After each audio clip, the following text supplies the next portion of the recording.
নমস্কার বন্ধুরা, বন্ধুরা ক্রিয়েশন চ্যানেলে আপনাদের অনেক অনেক স্বাগত জানাই। আশা করছি আপনারা খুব ভালো আছেন এবং আমিও খুব ভালো আছি। এখন ঘুরিতে পারছে 11টা, আর আমার চা খাওয়া হয়ে গেছে, অভিরও চা খাওয়া হয়ে গেছে। আর জন্টিকে 2 পিস কেক ছিল কালকের, ও খায়নি, আজকে ওই জন্য সকালে দিয়ে দিয়েছি। বসে বসে ততক্ষণ খা, তাহলে উঠেই ফোন হাতে নিয়ে বসতে হচ্ছে, তুই খা। আর তারপরে আমি রান্নাঘরে যাবো, ওর জন্য রুটি আর তরকারিটা বানিয়ে নেবো সকালের টিফিন বলা ভুল, ওর মানে দুপুরেরই খাবার বলা যায়। 12টা পর্যন্ত ও খাবে। ওকে যখনই দেই না কেন, 9:30টায় দিলেও সেই 12টায় শেষ করে, আর 10:30 11টায় দিলেও 12টাতেই শেষ করে।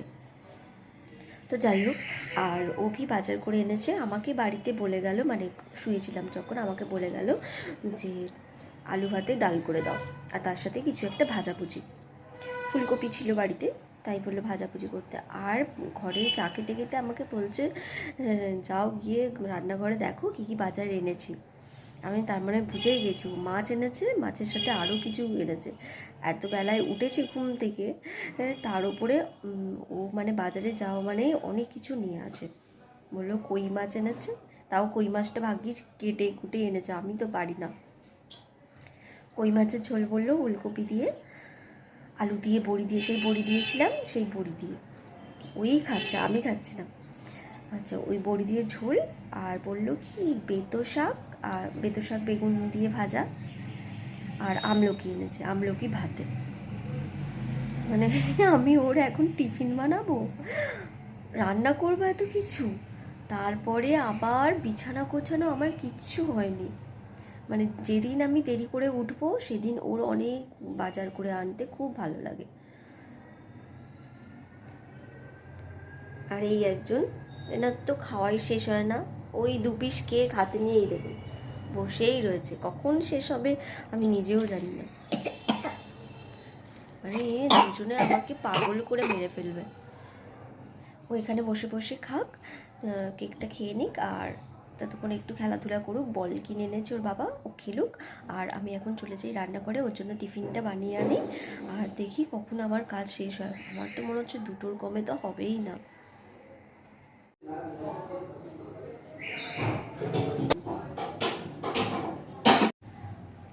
রুটিটাকে আমি এইভাবে বেগুনের সাথে ছিঁড়ে ছিঁড়ে দিয়ে দিচ্ছি, ও যাতে বসে বসে খায়, আর আমি রান্নাঘরে কাটাকুটি করে আসি। ভাতের হাঁড়ি বসিয়ে দিয়েছি, এবার চাল ধুয়ে দিয়ে দেবো। এটা করে কি করে, কি করেছি মা? হ্যাঁ, এটা খাইয়ে দাও। তুমি নিজে খাও। নিজে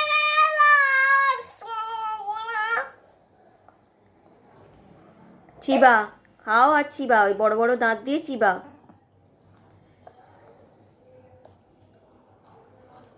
ছোট ছোট করে দিচ্ছি, ছিঁড়ে দিচ্ছি, তাও তুই উকি টানছিস।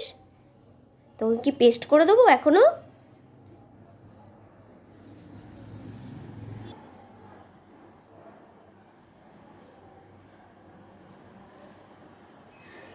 সকালবেলায় নাকের পাশে ওটা কেটে এলি, একটুখানি বল খেলিস আর ওরকম হয়েছে তোর।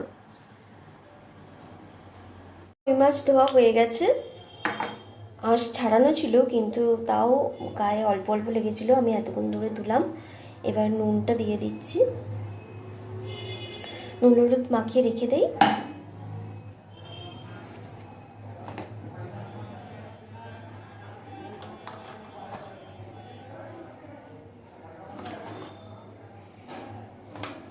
গায়ে এত পিছল ছিল, কতক্ষণ ধরে ধুতে সময় লাগলো। নুন হলুদ মাখানো থাক, তারপরে আমি সবজিগুলো কেটে নেবো, শাক কেটে নেব। আর এখানে তো ভাত বসিয়ে দিয়েছি, ভাত হচ্ছে, মানে চাল দিইনি, জলটা গরম হচ্ছে। এবার আমি চাল ধুয়ে হাঁড়িতে দিয়ে দেবো চালটা। নুন হলুদ ভালো করে মাখানো হয়ে গেছে।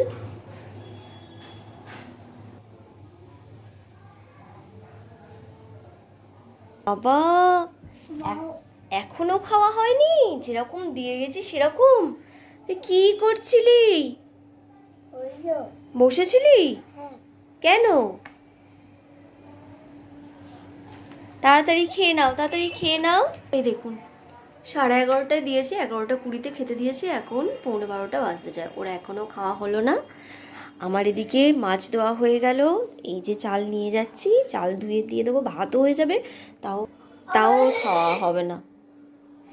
বাজার এনেছি, আমলকি এনেছি, এটা তো বেতো শাক না, এটা মেথি শাক, মেথি শাক আর 3টে ওলকপি আর অল্প করে আলু এনেছে, আলু আছে আর অল্প কটা এনেছে। আর বেগুন এনেছিল, বেগুন তো ভেজে দিলাম, আর মেথি শাক দিয়ে বেগুন ভাজা করব, মাছের ঝোল, কই মাছের ঝোল ওলকপি দিয়ে, আর 2টো আমলকি ভাতে দেবো। আমরা প্রতিদিনই আমলকি ভাতে খাই, তো আজকে 2টো আর কালকে 2টো করবো, ভাতে দেবো। চাল দেওয়া হয়ে গেছে আর আমলকি ধুয়ে ভাতে দিয়ে দিলাম, মনে ছিল না। এবার আমি ভাতের মুখে দিয়ে দেবো জল, ওটা মাছের ঝোলে দেব, জলটা গরম হয়ে যাবে, ভাত ফুটছে। আর এই বাটিতে দিয়ে দিলাম আর একটু জল, এটা জলটি স্নানের জল, একটু কমিয়ে দেয়, এই জলটাও গরম হয়ে যাবে।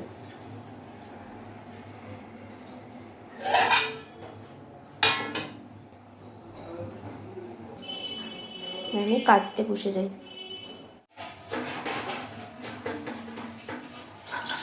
আমার কাটাকুটি হয়ে গেছে, আর এরপর আমি বেগুনটা ধুয়ে ভাজা বসিয়ে দিলাম। আগে ভাবছি শাকটা করে নেবো, মেথি শাকটা, তার জন্য আগে বেগুনটা আমি ভেজে নিচ্ছি। অনেকে করেন কি বেগুন ভাজার সাথে শাকটাও দিয়ে দেন, কিন্তু আমি এটা আলাদা করেই করবো। আগে বেগুনটা ভেজে তুলে রাখবো, নুন হলুদ দিয়ে ভেজে তুলে রাখবো, তারপর শুকনো লঙ্কা আর কালো জিরে ফোড়ন দিয়ে শাকটা ভাজবো।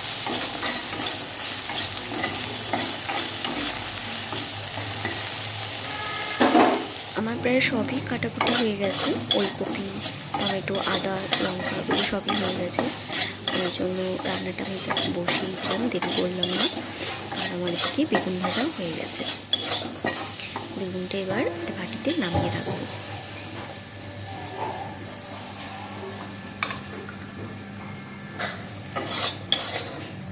একসাথে নামাতে পারি না, অনেকে আছেন যে একসাথে এরকমভাবে তুলে তুলে আর কি একভাবেই নামিয়ে নেন, কিন্তু আমি পারি না, আমি এরকম আস্তে আস্তে করে তুলে আমাকে নামাতে হয়।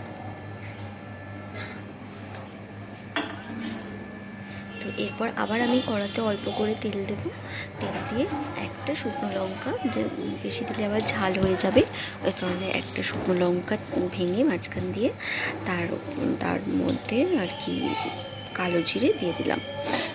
আর একটু ভাজা ভাজা হয়ে এলে, গন্ধ বেরোলে, বেশ সুগন্ধ ভালো হয়, মানে কালো জিরেটা ভাজার সময় গন্ধটা খুব সুন্দর বেরোয়। তারপরে মেথি শাকটা দিয়ে দিই, মেথি শাকটা অল্প লবণ দিয়ে দেবো, দেওয়ার পর তারপর মানে ভাজা ভাজা হয়ে এলে বেগুনটা দিয়ে নিয়ে ফিরে নামিয়ে নেবো। আর এই শাক ভাজাটা যেরকম তাড়াতাড়িও হয়, খেতেও ভালো, তাড়াতাড়িও হয়ে যায়, বেশিক্ষণ লাগে না সময়। এরকম হয়ে গেছে মেথি শাক ভাজা। তো শীতের মধ্যে এই প্রথম আর কি এনেছে অভি, আর শাক ভাজার মাঝখানে জন্টি গিয়েছিল বাথরুমে, তা আমি ওকে স্নান করিয়ে দিয়েছি। দেখেছেন, ওর রুটি এখনও খাওয়া কিন্তু শেষ হয়নি। আমি বললাম না আপনাদের, ওর খাওয়া শেষ হবে না, আমার রান্না শেষ হয়ে যাবে, কিন্তু ওর খাওয়া শেষ হবে না। তাড়াতাড়ি খেয়ে নাও, আমি বিছানাটা গোছাই, বিছানা গোছাবো, তাড়াতাড়ি খেয়ে নাও। রান্না তো হয়েই এসেছে, মাছের ঝোলটা বসাবো, হয়ে যাবে। ভাত হয়ে গেছে, মেথি শাক ভাজা হয়ে গেছে। এরপর আমি রান্নাঘরে চলে এসেছি, তো 3টে মাছ একসাথে খুন্তিতে নিয়ে নিয়েছি। আর আমি কি করব, একসাথেই আমি ভেজে নেবো 3টে মাছ। আমার মাছ ভাজতে খুবই ভয় লাগে, ওই কারণে 3টেই একেবারে দিয়ে দিলাম, একসাথে ভাজা হয়ে যাবে। বেশি করে তেল দিয়ে দিয়েছিলাম কড়াইতে, যার জন্য। আর মাছটা ভাজা হয়ে গেলেই আমি মানে মাছের সবজিগুলো কষিয়ে নিয়েছি, এই শুকনো লঙ্কা আর গোটা জিরে দিয়েছি, আর কিছু দেইনি।